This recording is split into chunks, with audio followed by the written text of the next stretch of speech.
MPPSC परीक्षा में श्योपुर के रहने वाले देवांशु शिवहरे ने परचम लहराया। जानकारी के मुताबिक विजयपुर में रहने वाले देवांशु शिवहरे ने चौथे प्रयास में ये कामयाबी हासिल की है।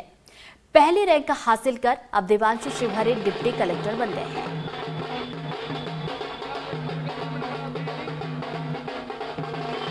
होता है कि कुछ लाइफ में करना है तो वो वहीं से चालू हो गया था, लेकिन जो मेन पीएससी तैयारी चालू हुई वो कोविड के दौरान हुई, जब मैं घर पर था, कॉलेज में नहीं लग रहे थे, तो मैंने सेल्फ स्टडी चालू करी और फिर जब कॉलेज ख़त्म हुआ तो थोड़ी इंटेंसिवली पढ़ाई करी।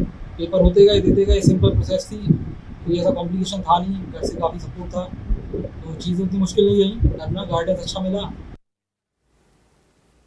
इधर मेहर की बेटी वर्षा पटेल ने अपनी दृढ़ता और संकल्प से एक नई मिसाल कायम की है। वर्षा ने एमपीपीएससी परीक्षा में महिला वर्ग में प्रथम रैंक हासिल कर उन्होंने डीएसपी का पद हासिल किया है।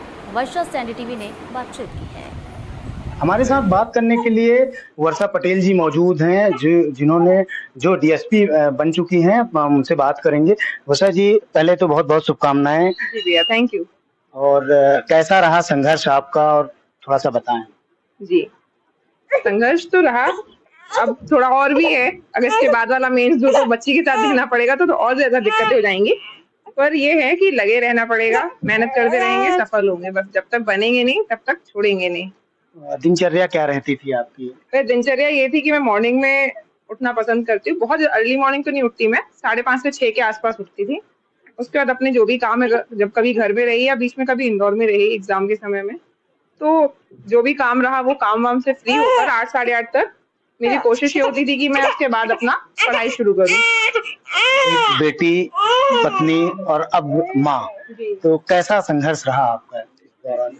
संघर्ष के साथ ही क्या, सबका सपोर्ट मिला, तो उसको बहुत इतना संघर्ष तो था, मेरी मेहनत थी, पर उसके साथ ही सबका सपोर्ट भी था। मेरे हस्बैंड सिंगल सन है, तो हमारे घर में हस्बैंड, मैं और सिर्फ ससुर जी ही थे, और ससुर जी की जॉब मैहर में ही है, तो अब उनके साथ तो उनको नहीं अकेला छोड़ा जा सकता था।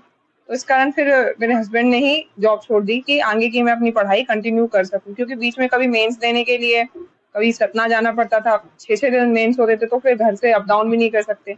इंटरव्यू देने के लिए इंदौर जाना पड़ता था, कभी मॉक की तैयारी, कभी कोई और प्रिपरेशन के लिए बीच बीच में जाना पड़ता था। तो फिर उस कारण मेरे हस्बैंड ने जॉब छोड़ दी थी, और फिर उसी बीच ऐसे ही चलता रहा, और अब सब बढ़िया। वो उन महिलाओं को या लड़कियों को क्या संदेश देना चाहेंगे जो आगे बढ़ना चाहती हैं?